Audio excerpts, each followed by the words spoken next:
Hey authors, not to freak you out, but what if that bad thing comes to pass?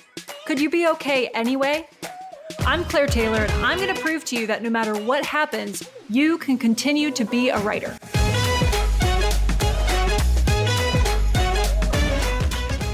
Welcome back to another episode of What If for Authors. I'm glad you're here. My name's Claire Taylor, and I'm an Enneagram certified coach for author, as well as a humor and mystery writer. All my services, courses, and books for authors can be found at liberatedwriter.com. Go check it out if you're curious about how you can build a more sustainable author career in uncertain times. I also have a new book out called Write Iconic Characters, all about using the Enneagram to develop realistic and relatable characters that live rent-free in your reader's head. You can find that on most major retailers or go to books2read.com/WIC. And that's books2 as in the number 2, read.com/WIC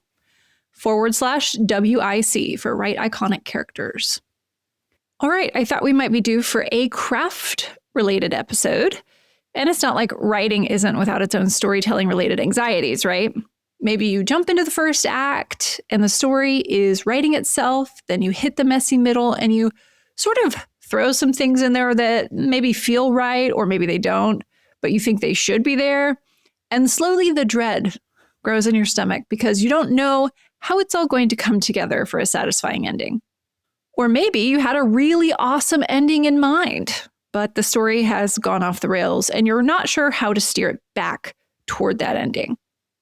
Sticking the landing for your novel is a crucial skill, perhaps second only to figuring out how to keep readers turning the page until they reach that ending.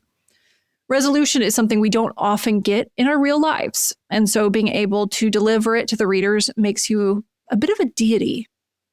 And failing to deliver on the promises you make at the start of the book can turn you into quite the villain.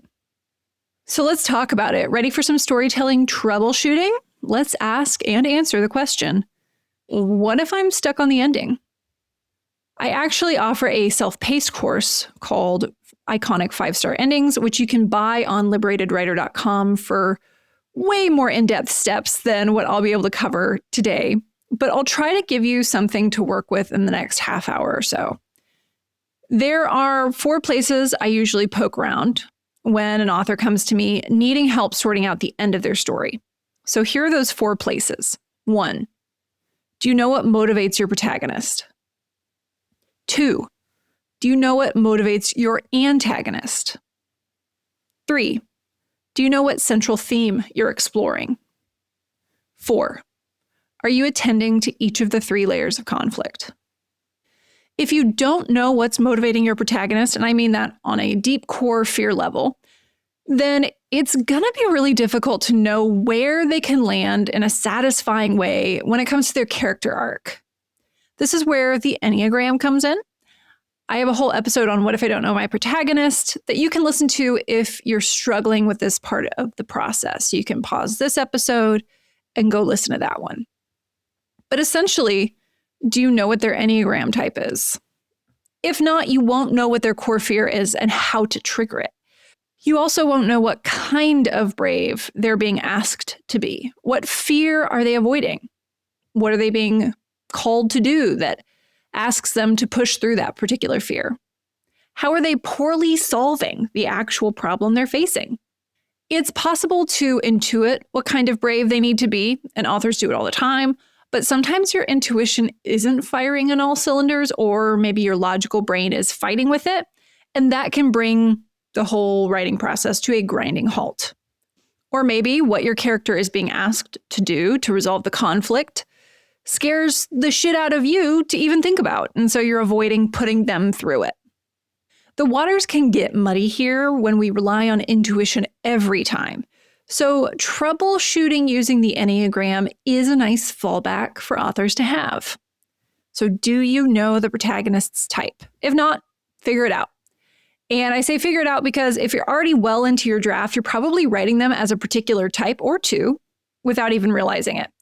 Often the problem is that you've been splitting their type, writing them in some scenes more like your own Enneagram type and in other scenes more like some other of the 9 types.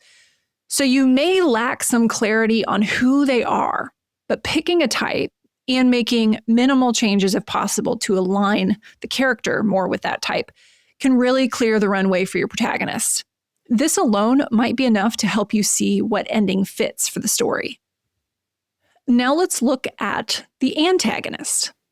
Do you know them well enough? The antagonist doesn't have to be a villain, just the main person pushing back against the protagonist.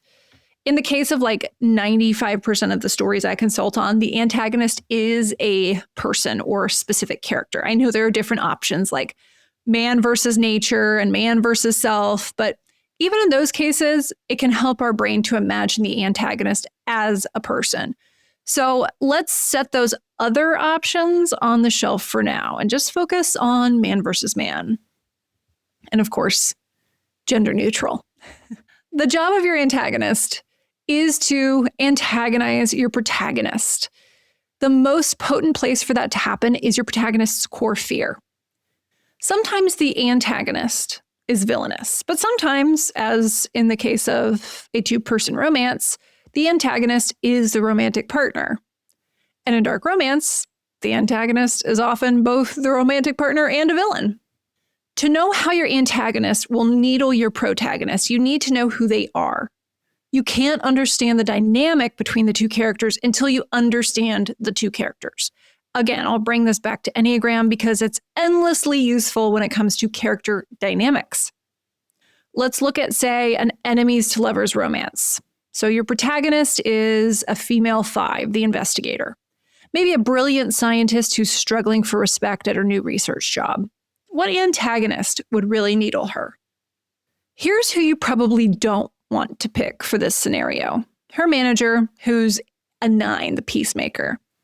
Can a 9 and a 5 have conflict? Can an investigator and a peacemaker have conflict? Sure. But you also have 2 withdrawing types here, and the ingredients for an explosive dynamic are just not really there. Not only will you likely struggle to get the conflict off the ground between these two, the ending is not going to offer itself up readily. Not in this subgenre trope of enemies to lovers. But if your antagonist is her manager who's an 8, the challenger, yeah, now we're talking. That's because the 8 is an assertive type. So as much as the 5 tries to withdraw into isolation, the 8 will pursue. 8s bring a lot of energy with them into the room, more than is necessary usually. And for a 5 who's easily worn out by interpersonal intensity, that is likely something that will make her irritable. And 5s, when irritated, can have a pretty sharp tongue.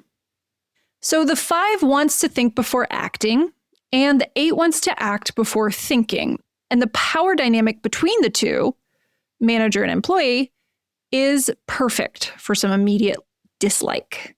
Now, 8s aren't the only possible antagonists for 5. Any type can work, depending on the tropes and the subgenre.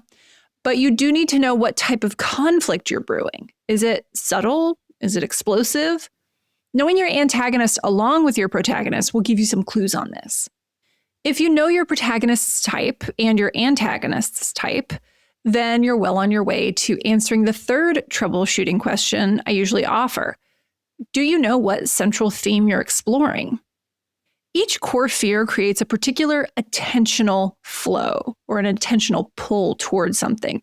If your character is a 6, the loyalist, who's afraid of being without safety, support, and guidance, then some of the concepts they're going to spend their life exploring without necessarily being aware of it are things like loyalty, security, risk, certainty, authority, and reliability. Now, 6s aren't the only type that naturally waters each of these concepts with their attention over the course of their life. There is overlap with other types. For instance, 1s, the reformers, whose core fear is being bad, wrong, or corrupt. They also pay a lot of attention to reliability. They may also pay attention to loyalty, but here's the interesting part. Whereas 6s, the loyalists, tend to practice loyalty to people or authority. 1s, the reformers, tend to practice loyalty to principles and ideals. So we've just located overlap between the 1 and the 6, loyalty, perhaps fidelity, but we've also found a point of conflict. What are you loyal to? They may have very, very different opinions on that. So the central conflict of a story with a 6 protagonist and a 1 antagonist might very well be loyalty, but it doesn't have to be. But you can make one hell of a story around that center of gravity, for sure. Okay, so what about this enemies to lovers between the 5 protagonists and the 8 antagonists? What themes naturally emerge in common between their attentional patterns? Truth stands out to me. 8s have no time for bullshit, and 5s love facts. Also, independence. Both 5s and the 8 hate the idea of relying on others for anything. These are things that both characters might be exploring concurrently throughout the story, and they'll have different takes on, say, independence. But over the course of the narrative, they may both change their positions slightly until they see eye to eye. In a sexy way, of course. Enemies to lovers is sexy by its very nature. The conflict makes it so. Your job as the author is to find these places of shared understanding or shared attentional flow to a concept. If your antagonist is a villain, then their view on the central theme might tempt the protagonist to abandon their own belief or challenge it in a particularly destabilizing way. But it's helpful to know what concepts make up the invisible battleground. Sometimes authors write the ending and they feel like, oof, yeah, this just doesn't hit. I've been there. This is usually when I bring in the diagnostic tool of the 3 layers of conflict. So just as the Enneagram describes patterns of thinking, feeling, and doing, the 3 layers of conflict in a story are philosophical, related to thoughts and beliefs, emotional, related to feelings, emotions, and physical, related to action and doing, behaviors. Throughout your story, you'll be developing these 3 layers of conflict. So for the physical conflict, what are the objects or people standing in the way of your protagonist getting what they want? What actions are required of them? For the emotional conflict, what does your protagonist feel about the situation? What emotions are they experiencing? And what emotions are they doing everything they can to avoid feeling? How might those specific emotions be the very key to unlocking the other layers of conflict? For the philosophical conflict, what does your protagonist believe about the central theme at the start of the story? And how is that belief and understanding of the world and themselves challenged in the inciting incident? How long do they try to hold on to that belief in the face of conflicting information before they're willing to let go of it or amend it? What new beliefs or ideas do they develop as they gain more experience through the course of the story? A powerful ending resolves each of these 3 layers of conflict in quick succession. A fucking amazing ending resolves them all at once.